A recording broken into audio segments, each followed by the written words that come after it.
बड़ी खबर आ रही है इस वक्त। दिल्ली सरकार आज से बुजुर्गों को ट्रेन से अयोध्या दर्शन कराने वाली योजना की शुरुआत करने जा रही है। दिल्ली के सीएम अरविंद केजरीवाल ने ट्वीट करके जानकारी दी है कि बुजुर्गों को अयोध्या ले जाने वाली पहली ट्रेन आज रवाना होगी। केजरीवाल ने इससे पहले ओमिक्रॉन पर चिंता जताते हुए केंद्र सरकार से कहा था कि वो जल्द से जल्द विमानों पर रोक लगाए, लेकिन दिल्ली सरकार खुद बुजुर्गों को तीर्थ पर भेजने की तैयारी कर रही है। इस वक्त की बड़ी खबर, आपके टीवी स्क्रीन पर अयोध्या ले जाने वाली ट्रेन बुजुर्गों को राम मंदिर दर्शन के लिए, अयोध्या दर्शन के लिए ले जा रही है।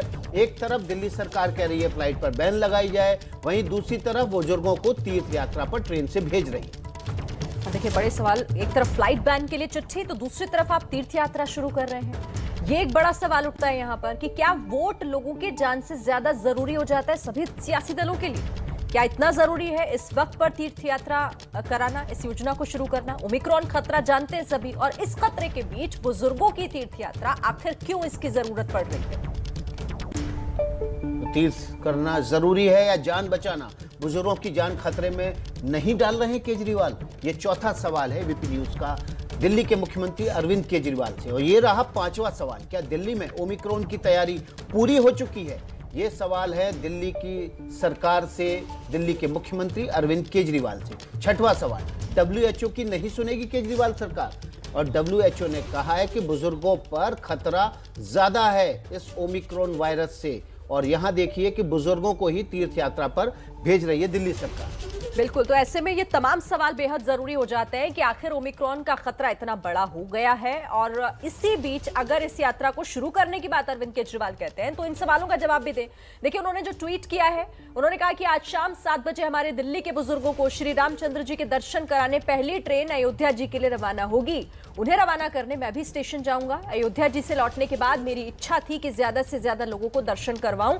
इतनी जल्दी ये संभव हो जाएगा सोचा नहीं था। तो अरविंद केजरीवाल का ये ट्वीट, और इस ट्वीट के बाद अब ये सवाल खड़ा हो जाता है कि ओमिक्रॉन की तैयारी को लेकर अरविंद केजरीवाल कुछ कहेंगे, क्योंकि एक तरफ तो वो फ्लाइट बैन करने की मांग कर रहे थे केंद्र सरकार से, दूसरी तरफ वो दिल्ली में ही इस योजना को शुरू कर रहे हैं और पहली ट्रेन जो कि अयोध्या जी लेकर जाएगी बुजुर्गों को, उसे रवानगी के लिए खुद स्टेशन पहुंचने की बात कर रहे हैं। तो आखिर ऐसे में दिल्ली सरकार ओमिक्रॉन के खतरे के बीच क्यों इस योजना को इस तरीके से आनन फानन में शुरू कर रही है, और क्या वोट ज्यादा जरूरी हो जाता है? तो देखिए, दिल्ली बीजेपी के प्रवक्ता हरीश खुराना हमारे साथ फोन लाइन पर जुड़ गए हैं। हरीश खुराना, आपका स्वागत है एबीपी न्यूज पर। बड़ा सवाल ये है, अरविंद केजरीवाल एक तरफ तो कह रहे हैं कि इंटरनेशनल फ्लाइट बैन की जाए, देश में कोरोना का ओमिक्रॉन वेरिएंट दस्तक दे चुका है, और ऐसी सूरत में जब WHO कह रहा है कि बुजुर्गों के लिए बड़ा घातक है, आप बुजुर्गों को अयोध्या दर्शन करने ट्रेन से भेज रहे हैं। यही तो हमारा कहना है कि अरविंद केजरीवाल सिर्फ और सिर्फ चुनावी मौसम को ध्यान में रख के चीजें करते हैं। दोगलापंती नहीं है तो क्या है? एक तरफ तो आप चिट्ठी लिखते हैं माननीय प्रधानमंत्री जी को कि आप तो फ्लाइट बैन करिए और प्रिकॉशंस लीजिए और ये करिए और वो करिए, दूसरी तरफ आप इतने बुजुर्गों की जान जो है जोखिम में डाल रहे हैं।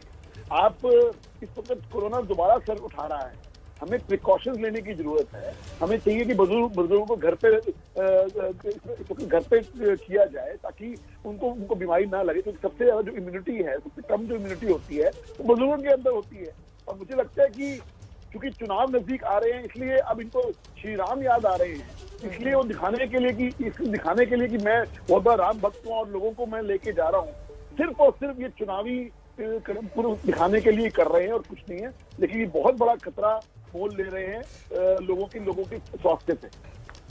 और इसीलिए ये सवाल बहुत जरूरी हो जाता है हरीश जी, क्योंकि देखिए WHO भी इस बात का जिक्र कर चुका है कि सबसे ज्यादा जो खतरा है वो बुजुर्गों को है, और बुजुर्गों के लिए ऐसे वक्त में अरविंद केजरीवाल इस यात्रा को शुरू करने जा रहे हैं। आप लोग कैसे उठाएंगे इस मुद्दे को, विरोध करेंगे इसका? शीरीन, यही तो हम कह रहे हैं कि डबल स्टैंडर्ड नहीं है तो क्या है?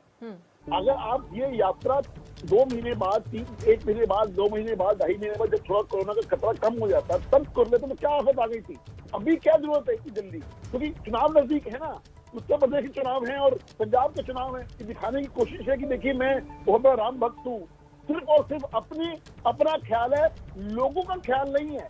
लोगों की स्वास्थ्य से कोई खिलवाड़ कर रहे हैं। कल बच्चों के साथ खिलवाड़ करते हुए सुप्रीम कोर्ट ने बहुत बड़ी झाड़ मारी है सुप्रीम कोर्ट के अंदर। जी हरीश जी, आप बने रहिए हमारे साथ कांग्रेस के प्रवक्ता पवन खेड़ा भी जुड़ गए हैं, उनका रुख कर लेते हैं। पवन खेड़ा जी, आपका बहुत बहुत स्वागत है एबीपी न्यूज पर।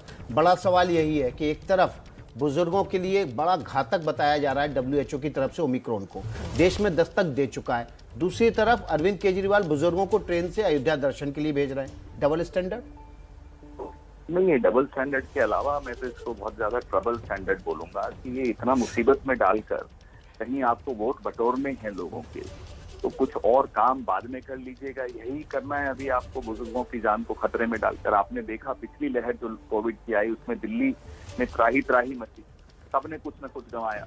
दिल्ली सबसे ज्यादा प्रभावित रहा पिछली कोविड की लहर में। तो ऐसे में दिल्ली के मुख्यमंत्री की जिम्मेदारी सिर्फ वोटों की तरफ नजर डालकर बैठे रहना नहीं है, लेकिन लोगों को महफूज रखना, उनको सुरक्षित रखना उनकी जिम्मेदारी है। पवन खेड़ा जी, पहली लहर हो चाहे दूसरी लहर हो, दिल्ली कितनी प्रभावित रही थी ये कोई नहीं भूला। अब जब हम ओमिक्रॉन का इतना बड़ा खतरा देख रहे हैं तो ऐसे में इस तरह का फैसला ले लेना, फिर तो ये सवाल वाजिब हो जाता है कि भाई वोट क्या लोगों की और जनता की जान से जरूरी हो जाता है। यही हमारा इनसे सवाल है कि क्या इसको मुलतवी नहीं किया जा सकता, इसको पोस्टपोन नहीं किया जा सकता। अभी जब पूरे विश्व में सब नए वेरिएंट की तरफ बड़े घबराहट से देख रहे हैं और अभी वैज्ञानिकों को भी, डॉक्टर्स को भी अभी पूरा अंदाजा नहीं है कि ये कितना खतरनाक हो सकता है, तो ऐसे में इतना खतरा लेना मुझे नहीं लगता उचित है।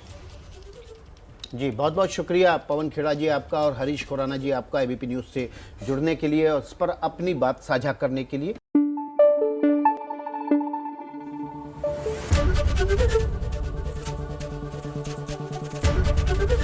एबीपी न्यूज आपको रखे आगे।